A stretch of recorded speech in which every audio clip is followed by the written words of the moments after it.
तुम्हारे पास एक चीज बची है जिसे छीनने के लिए पागल है पश्चिम, और वो चीज है तुम्हारा परिवार, तुम्हारे संस्कार। अब इस पर डाका डालने की कोशिश है। कोई सीरीज देख लो, उसके 40 मिनट में एक बलात्कार होगा, एक हत्या होगी, एक संस्कृति और कला के ऊपर, भारतीय दर्शन के ऊपर गंदी गंदी गालियां होंगी। ये क्या है? ये धीमे धीमे आपके घरों तक जहर पहुंचाया जा रहा है। क्या दिखाया जा रहा है आपके सीरियल में? एक लड़का है घर में, वो लड़का चरित्रहीन भी है, वो जिससे उसका विवाह हुआ उसके बाद भी किसी से प्रेम में है, वो जिससे प्रेम हुआ उसके बाद तीसरे से भी किसी से प्रेम में है। उस परिवार की दोनों महिलाएं उससे विवाह कर चुकी हैं। आप में से किसी ने ऐसा घर कहीं देखा है? ये भारत के घर नहीं है। एक परिवार में भी ये संस्कार नहीं। दशरथ ने राम से यह तक कहा कि तेरी ये छोटी मां मुझसे गलत काम करा रही है बेटे, और तू इस समय सेनापति है, सारी सेनाओं का कंट्रोल तेरे हाथ में है, तू मुझे गिरफ्तार कर ले और मुझे जेल में डाल दे, तो मेरा वचन भंग भी नहीं हुआ और तेरा राज्याभिषेक भी हो गया। मैं जेल में रह लूंगा लेकिन मैं तुझे निष्कासन नहीं दे सकता। लक्ष्मण कहते हैं राम से कि ये तीर, ये धनुष कंधे पे लटकाए घूमते हो, सुबाहु खरदूषण को मार के आए हो, बड़े वीर बनते हो, घर में अत्याचार हो रहा है, अनाचार हो रहा है, चुप बैठे हुए हो। कह रहे वलकल्ला, वनवास जाऊंगा? मैंने कैसे भाई की पूजा की, कैसे नायक हो? जब तुम कहते हो मेरे बड़े भैया कि मैं अत्याचार सहन नहीं करूंगा, तो अत्याचार तो यही हो रहा है घर में, तो तीर उठाते क्यों नहीं हो? राम ने कितनी अद्भुत बात कही। राम कहते किस पर तीर उठाऊं?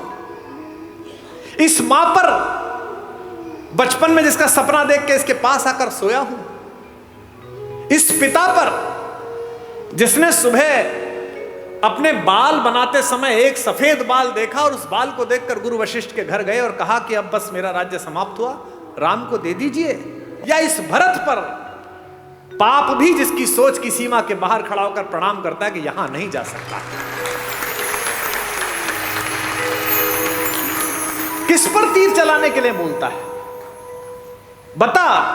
राम कहते हैं कि बता मुझे, मैं किसको मारकर पातक लूं? इन तीनों में से किसे मार दूं? और आज समस्या क्या है? मुझे माफ करेंगी हमारी भाभियां, रात को टीवी पे क्या देख रहे हो? एक घर में 3 बहुएं हैं, पूरी रात षड्यंत्र चल रहा है। छोटी वाली ने बड़ी वाली का ऐसा करा, बड़ी वाली ने इसका ऐसा। ये अचानक नहीं हो रहा है। ये क्या सोच रहे हो? आपकी कहानी चल रही है। कहानी तो रामायण की चली थी तो कर्फ्यू लग जाते थे। तुम्हारे हीरे मोती जा चुके, तुम्हारी विद्या जा चुकी, तुम्हारी सारी तकनीक जा चुकी, तुम्हारे लड़के जा चुके, सब जा चुके। तुम्हारे पास एक चीज बची है जिसे छीनने के लिए पागल है पश्चिम, और वो चीज है तुम्हारा परिवार, तुम्हारे संस्कार।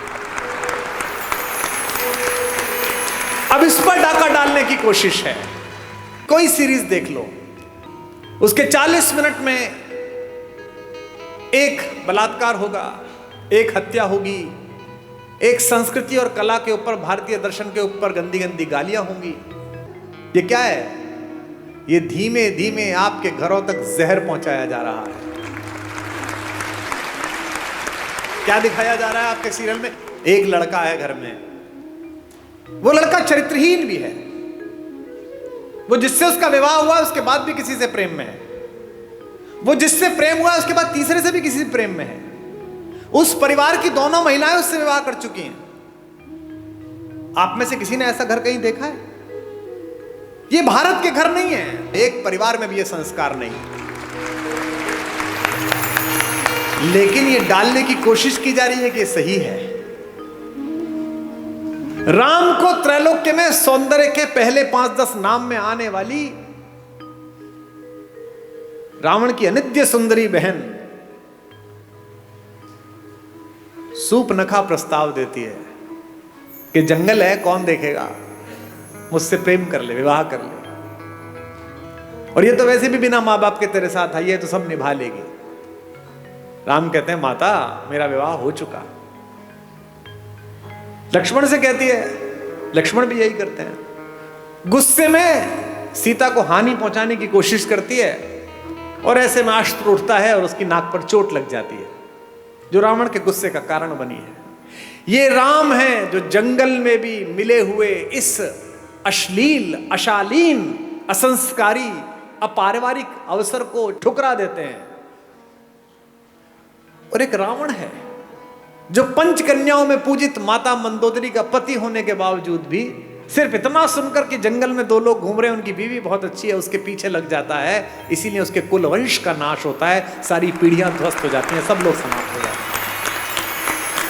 मैं केवल ये सोचता हूं कि अगर मेरे बोलने से 10 लोग, 20 लोग, 50 लोग, 100 लोग भी गुणात्मक परिवर्तन जीवन में हो जाए तो बढ़िया बात हो जाएगी। एक सज्जन ने मुझे चिट्ठी लिख कर दी, ऐसे ही जैसे ये चिट्ठी आई है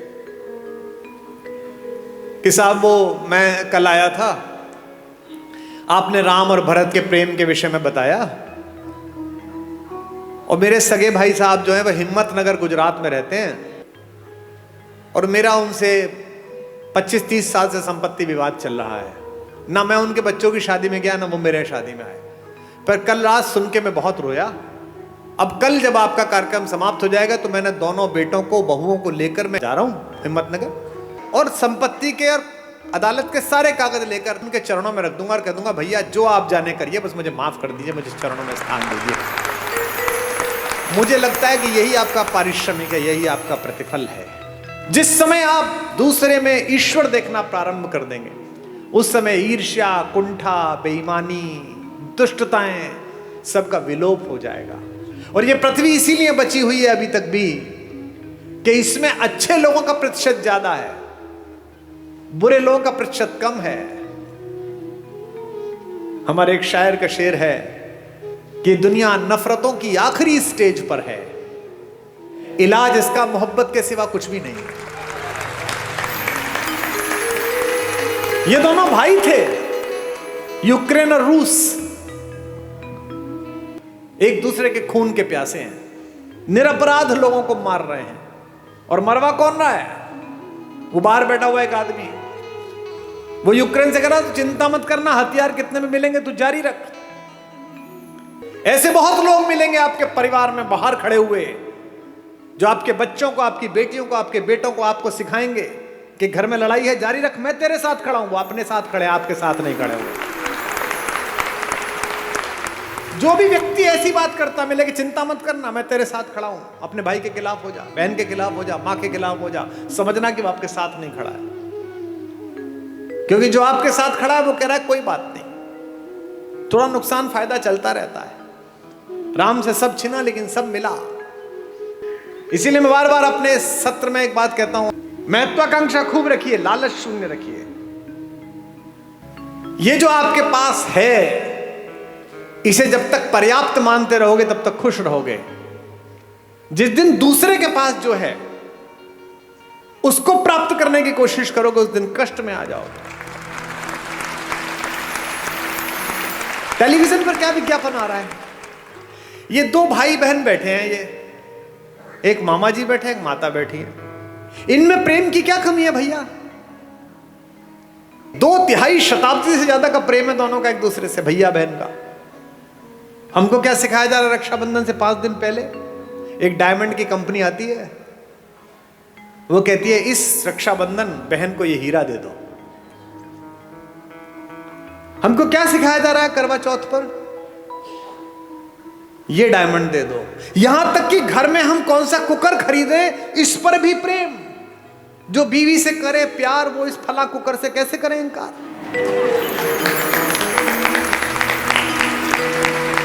यानी जिनके घर में वो कुकर नहीं आता, वो अपनी पत्नी से प्रेम नहीं करते। मेरे घर में शुरू में कुकर नहीं था तो मेरे पिता ने मेरी मां से प्रेम नहीं किया। कैसी मूर्खतापूर्ण बात है। साधनों से अगर प्रेम होता, अगर साधन प्रेम का प्रतीक होते तो राम पिछड़ जाते, रावण जीत जाता। मुझसे लोग कहते हैं आगरे में एक सफेद रंग की बिल्डिंग दिखा करके ये प्रेम का प्रतीक है।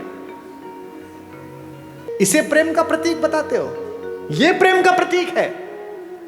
अरे प्रेम का सबसे बड़ा प्रतीक तो समुद्र के नीचे इकट्ठे हुए वो पत्थर है जिन पर मेरा राम चल कर गया था।